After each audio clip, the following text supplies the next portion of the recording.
Finance வீடியோவாக பார்த்துக்கிட்டு இருக்க வருங்கால கோடீஸ்வரர்கள் அனைவருக்கும் வணக்கம். நாங்கள்லாம் சில்வர் ஸ்பூன் ஃபேமிலி அப்படின்னு சொல்கிற மாதிரி நிறைய பேர் சில்வர் இடிஎஃப்ல இன்வெஸ்ட் பண்ணி நல்ல ரிட்டர்ன்லாம் பார்த்துக்கிட்டு இருக்காங்க.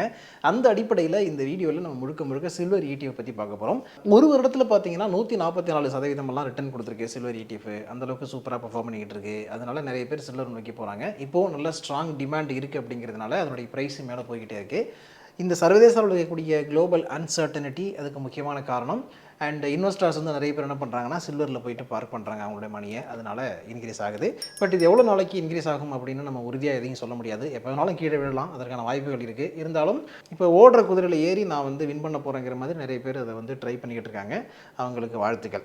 இந்த வீடியோ முழுக்க எஜுகேஷனல் பர்பஸுக்காகவும் இன்ஃபர்மேட்டிவ் பர்பஸுக்காக மட்டும்தான், சஜஷனும் அட்வைஸோ கொடுக்குறதுக்காக இல்லை. அதனால் மென்ஷன் பண்ண போகிற இந்த ETF நீங்கள் வாங்கணும்னு நினச்சிங்கன்னா உங்களுக்கு நல்லா தெரிஞ்ச செபி ரிஜிஸ்டர்ட் அட்வைசரை கேட்டுக்கிட்டு நீங்களும் ஓன் ரிசர்ச் பண்ணிட்டு அதுக்கப்புறம் வாங்க. ஓகேவா? ஸோ இதில் என்ன பார்க்க போகிறோம் அப்படின்னா, சில்வர் ETF நிறைய இருக்குது. அந்த ETFல எது பெஸ்ட் அப்படிங்கிறது எப்படி கண்டுபிடிக்கிறது, அதான் இதில் நம்ம பார்க்க போகிறோம். ஸோ பொதுவாக வந்து ஒரு ETFல நீங்கள் இன்வெஸ்ட் பண்ணணும் அப்படின்னு வச்சுக்கோங்களேன், ஒரு விஷயத்தை தெளிவாக தெரிஞ்சுக்கணும். அதாவது இப்போது கோல்டாக இருக்கட்டும் இல்லை சில்வராக இருக்கட்டும், எதுவாக இருந்தாலுமே என்ன பண்ணுவாங்கன்னா, நமக்கு அந்த கோல்டையோ சில்வரையோ அது எவ்வளோ இருக்கோ அதை வந்து யூனிட்டாக பிரித்து அந்த ஒரு யூனிட்டை மார்க்கெட்டில் ட்ரேட் பண்ணுற ப்ரைஸ் தான் அந்த NAVன்னு சொல்கிறது, நெட் அசெட் வேல்யூ. அதாவது ஒரு யூனிட்டுடைய ப்ரைஸ். இப்போ நீங்கள் வந்து ஒரு சில்வர் ETF 200 வாங்குறீங்கன்னு வச்சுங்களேன், அந்த 200 ஒரு சில்வர் ETF உடைய ஒரு யூனிட்டுக்கான ப்ரைஸ். இப்போ இன்றைக்கி நிலைமைக்கு நம்ம பார்த்தோம்னா, இந்த வீடியோ ரெக்கார்ட் பண்ணும்போது இந்தியாவில் 1 கிலோ வெள்ளியுடைய விலைங்கிறது 2,34,000 ரேஞ்சில் இருக்குது. இப்போ இந்த 2,34,000 நீங்கள் வந்து 100ஆல் வகுக்கிறீங்களா 1000ஆல் வகுக்கிறீங்களா அப்படிங்கிறது முக்கியமான விஷயம். இப்போ இந்த 2,34,000 1000ஆல் நம்ம வகுத்தோம்னு வச்சுங்களேன், எவ்வளோ வரும்? 234 வருமா? அந்த 234 தான் நீங்கள் வாங்குகிற ஒரு சில்வர் ETF உடைய ப்ரைஸ். ஸோ ஒரு யூனிட்டுடைய ப்ரைஸ் அதுதான். அப்படி தான் கால்குலேட் ஆகும். அண்ட் இன்னொரு விஷயம் என்ன பண்ணுவாங்கன்னா, ரஃபாக நம்ம வந்து ஒரு கால்குலேஷனுக்காக 200 வச்சுப்போம். இப்போ 200 கொடுத்து நீங்கள் ஒரு சில்வர் ETF வாங்குறீங்கன்னா, அந்த 200 197 சில்வரை வாங்கி வச்சுருவாங்க. மீதி 3 கேஷ் அண்ட் கேஷ் ஈக்குவலன்ஸில் இன்வெஸ்ட் பண்ணுவாங்க. அதாவது இமிடியேட்டாக பணமாக மாற்றுற மாதிரியான இன்ஸ்ட்ருமெண்ட்டில் இன்வெஸ்ட் பண்ணி வைப்பாங்க. சப்போஸ் டக்குன்னு பண தேவை இருக்குது அப்படின்னா அதை எடுத்து கொடுக்கறதுக்காக. செபி என்ன சொல்கிறாங்கன்னா 5% வரைக்கும் கேஷ் அண்ட் கேஷ் ஈக்குவலன்ஸில் இன்வெஸ்ட் பண்ணிக்கலாம் அப்படின்னு சொல்கிறாங்க.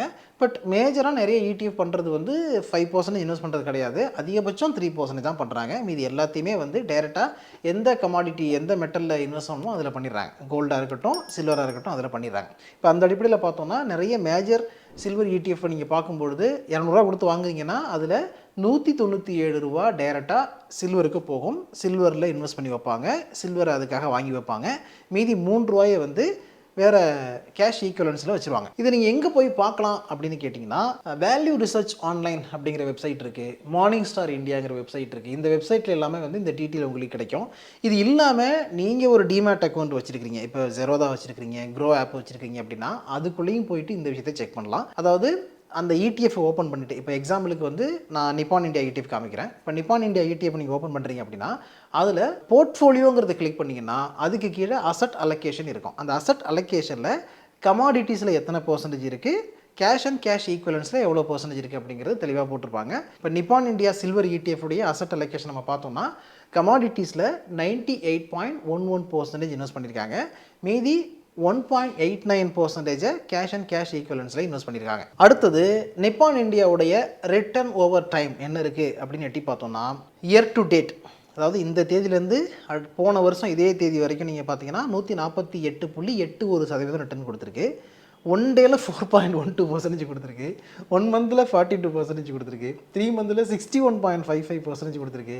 6 மாதத்தில் 103.20% கொடுத்துருக்கு. 1 இயரில் 144% கொடுத்துருக்கு. ஓகேவா? எக்ஸலண்டான ரிட்டர்ன் கொடுத்துருக்கு சில்வர் ETF, அதில் டவுட் கிடையாது. இப்போ அதுலேயே வந்து அப்படியே கீழே உங்களுக்கு டொமஸ்டிக் ப்ரைஸ் ஆஃப் சில்வர் அந்த டைமில் என்ன இருந்துச்சு, கமாடிட்டி சில்வர் என்ன இருந்துச்சு, எல்லாமே வந்து உங்களுக்கு கொடுத்துருப்பாங்க. அடுத்தது பெஸ்ட் அண்ட் ஒஸ்ட் பீரியட் என்ன, எப்போ பெஸ்ட்டாக இருக்குது எப்போ ஒஸ்ட்டாக இருக்குது அப்படிங்கிறதும் அதில் கொடுத்துருக்காங்க. அந்த சார்ட்டை நீங்கள் பாருங்கள், தெரியும். ஓகே, இப்போ நம்ம வந்து ஒரு பெஸ்ட்டான சில்வர் ETF எப்படி கண்டுபிடிக்கிறது அப்படின்னு பார்த்தீங்கன்னா அதுக்கு சில ரேஷியோஸ் இருக்குது, அதை பார்க்கணும். நீங்கள் வந்து பெஸ்ட் ETF அப்படின்னு போட்டிங்கன்னா சில ரிசல்ட்டெல்லாம் கூகுளில் வரும், அதை பார்க்கலாம்.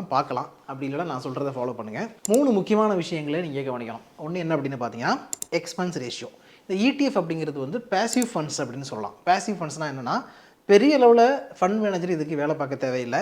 பணத்தை அப்படி தூக்கி சில்வர்லேயோ கோல்டுலேயோ போட்டுட்டு மீதி வந்து இருக்கிற அந்த 1.5 1.8% அமௌண்ட்டை வந்து கேஷ் அண்ட் கேஷ் ஈக்குவலன்ஸில் எது நல்ல ரிட்டர்ன் கிடைக்கும் அப்படிங்கிறத எடுத்து போடணும். அதுக்காக நீங்கள் அந்த பர்டிகுலர் ஃபண்ட் மேனேஜர் கொடுக்குற சம்பளம் இருக்குல்ல, அந்த சம்பளம் தான் இந்த எக்ஸ்பென்ஸ் ரேஷியோ. ஸோ பொதுவாக இடிஎஃப்க்கு எக்ஸ்பென்ஸ் ரேஷியோ லோவாக தான் இருக்கும். அப்படி இருந்தாலும் அதுலேயே எது வந்து பெட்டராக இருக்குது, எது லோவாக இருக்குது அப்படிங்கிறத பாருங்கள். இது ஒன்று. ரெண்டாவது, அந்த கம்பெனி எந்த அளவுக்கு ஸ்ட்ராங்கான கம்பெனி, அந்த கம்பெனியில் எவ்வளோ அசட் அண்டர் மேனேஜ்மெண்ட் இருக்குது அப்படிங்கிறத நம்ம தெரிஞ்சுக்கணும். அதனால் அதிகமான அசட் அண்டர் மேனேஜ்மெண்ட் இருக்கக்கூடிய ஒரு கம்பெனியுடைய இடிஎஃப்பை சூஸ் பண்ணுறது நல்லது. ஏன்னா அதில் தான் வந்து அதிகமான ட்ரேடிங் வால்யூம் இருக்கும். நீங்கள் எப்போ நினச்சாலும் விற்றுட்டு வெளில வரலாங்கிற மாதிரியான ஆப்ஷன்ஸ் அதில் கிடைக்கும். அப்படி இல்லைன்னு வச்சிங்களேன், சப்போஸ் ஒரு இடிஎஃப் நீங்கள் வாங்கி வச்சுருக்கீங்க, அந்த இடிஎஃப்பை விற்கணும்னு நினைக்கிறீங்க, அந்த டைமில் பையர்ஸ் யாருமே இல்லைன்னா உங்களால் விற்க முடியாது. செகண்டரி மார்க்கெட்டில் அது ஒரு பிரச்சனை. அதனால் இந்த மாதிரி நல்ல பெரிய அளவில் அசட் அண்டர் மேனேஜ்மெண்ட் இருக்கக்கூடிய கம்பெனிஸில் வந்து ட்ரேடிங் அதிகமாக நடந்துக்கிட்டே இருக்கும், ட்ரேடிங் வால்யூம் அதிகமாக இருக்கும். அந்த ட்ரேடிங் வால்யூம் அதிகமாக இருக்கும்போது ஈஸியாக விற்றுட்டு வெளில வரலாம். ஸோ இது ஒரு ஆப்ஷன். அடுத்தது, ஒவ்வொரு இடிஎஃப்க்கும் ட்ராக்கிங் எரர் இருக்கும். அந்த ட்ராக்கிங் எரர் வந்து ஆக்சுவல் இண்டெக்ஸுடைய ப்ரைஸ் என்ன இருக்கோ அதுலேருந்து ரொம்ப டீவியேட் ஆகாமல் பக்கத்தில் இருக்க மாதிரி பார்த்துக்கோங்க. இப்போ வந்து லிஸ்ட் ஆஃப் இடிஎஃப் நான் உங்களுக்கு காமிக்கிறேன், அது நீங்கள் பார்த்தீங்கன்னா உங்களுக்கு புரியும். 361 சில்வர் இடிஎஃப் அப்படின்னு ஒன்று இருக்குது. இதனுடைய எக்ஸ்பென்ஸ் ரேஷியோ வந்து 0.41. அதாவது 100 ரூபாய்க்கு நீங்கள் இந்த இடிஎஃப் வாங்குறீங்க அப்படின்னா 41 பைசா எக்ஸ்பென்ஸ் ரேஷியோவாக போகுது. அடுத்தது, Aditya Birla silver ETF ABSL. ABSL silver ETF பார்த்தோம்னா 145 ரூபா 0.6 பைசாவில் ட்ரேட் ஆகிட்டு இருக்கு. இதனுடைய எக்ஸ்பென்ஸ் ரேஷியோங்கிறது 0.35, 35 பைசா தான் இதுக்கு எக்ஸ்பென்ஸ் ரேஷியோ இருக்குது.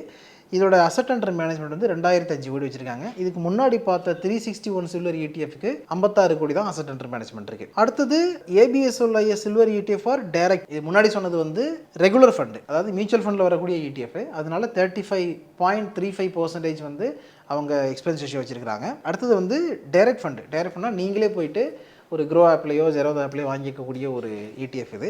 அதனால இதுக்கு 0.30% தான் எக்ஸ்பென்ஸ் ரேஷியோ இருக்குது. பொதுவாக வந்து டைரக்ட் ஃபண்ட் அப்படின்னாலே எக்ஸ்பென்ஸ் ரேஷியோ கம்மியாக இருக்கும். அடுத்தது, இவங்களுடைய அசட் அண்டர் மேனேஜ்மெண்ட் வந்து 749 கோடி இருக்குது. ஆக்சிஸ் சில்வர் இடிஎஃப் பார்த்தீங்கன்னா 0.37% எக்ஸ்பென்ஸ் ரேஷியோ வச்சிருக்காங்க. 930 crore அசட் அண்டர் மேனேஜ்மெண்ட் இருக்குது. ஸோ இருக்கிற சில்வர் இடிஎஃப்லேயே ஹையஸ்ட்டு அசட் அண்டர் மேனேஜ்மெண்ட் இருக்கிறது இப்போதைக்கு இந்த லிஸ்ட்டில் பார்த்தோம் அப்படின்னா நிப்பான் இந்தியா இருக்குது. 19,904 கோடி ரூபா அசட் அண்டர் மேனேஜ்மெண்ட் வச்சுருக்காங்க. ஆனால் இந்த இடிஎஃப் உடைய எக்ஸ்பென்ஸ் ரேஷியோ அப்படிங்கிறது 0.56 இருக்குது. அதாவது எக்ஸ்பென்ஸ் ரேஷியோ ஹையஸ்ட்டாக இருக்குது.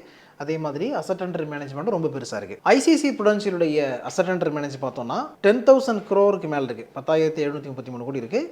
இந்த இடிஎஃப் உடைய எக்ஸ்பென்ஸ் ரேஷியோ அப்படிங்கிறது 0.40 இருக்குது. பொதுவாக இடிஎஃப்க்கு 50, 56 அந்த மாதிரி இருக்கும். இப்போ நிப்பானுக்குன்னு அந்த மாதிரி இருக்குது.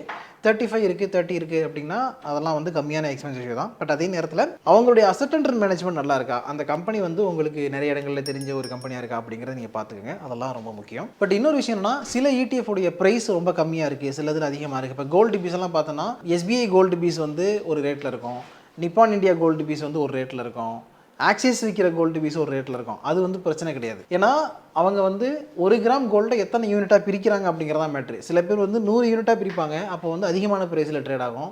சில கம்பெனி வந்து 1000 யூனிட்டாக பிரிப்பாங்க, அப்போ ரொம்ப கம்மியான ப்ரைஸில் ட்ரேட் ஆகும். இப்போ கம்மியான ப்ரைஸில் ட்ரேட் ஆகுது, அதை இன்றைக்கி நம்ம வாங்கினோம்னா நாளைக்கு அதிகமாகும்போது நல்லாவே நமக்கு மல்டிபேக்கர் சான்ஸ் எல்லாம் வரும் அப்படிங்கிறதுலாம் கிடையாது. ஆக்சுவலாக கோல்டு மார்க்கெட்டில் என்ன ப்ரைஸ் இருக்கோ அந்த ப்ரைஸ் தான் அதுக்கு ட்ரேட் ஆகும். அதிகபட்சம் வந்து ட்ரேடட் வால்யூம் அதிகமாக இருக்கும்பொழுது அதில் ஒரு மைனர் சேஞ்ச் வரலாம். அதாவது அதிகமாக பிட் பண்ணுறதுக்கான வாய்ப்புகள் வந்து ஒரு மைனர் சேஞ்ச் வரலாம். பட் பெரிய இம்பாக்ட் அதில் இருக்காது. ஓகேவா?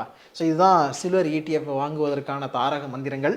இதை நீங்கள் ஃபாலோ பண்ணி சில்வர் இடிஎஃப்ல இன்வெஸ்ட் பண்ணுறதா இருந்தால் பண்ணிக்கலாம். அண்ட் இவ்வளோ நேரம் நான் சொன்னது வந்து எஜுகேஷனல் பர்பஸுக்காகவும் இன்ஃபர்மேட்டிவ் பர்பஸாக மட்டும்தான், சஜஷனும் அட்வைஸும் கொடுக்குறதாக இல்லை. அதனால் மென்ஷன் பண்ணிட்டு இந்த இடிஎஃப்லாம் நீங்கள் வாங்கணும்னு நினச்சிங்கன்னா உங்களுக்கு நல்லா தெரிஞ்ச செபி ரிஜிஸ்டர்ட் அட்வைஸரை கேட்டுக்கிட்டு நீங்களும் ஓன் ரிசர்ச் பண்ணுறதுக்கப்புறம் வாங்க. இதே மாதிரி அடுத்த ஒரு நல்ல வீடியோவில் மீட் பண்ணுவோம். அது வரைக்கும் உங்களிடமிருந்து விடைபெற்றுக் கொள்வது வீரா. Thank you so much.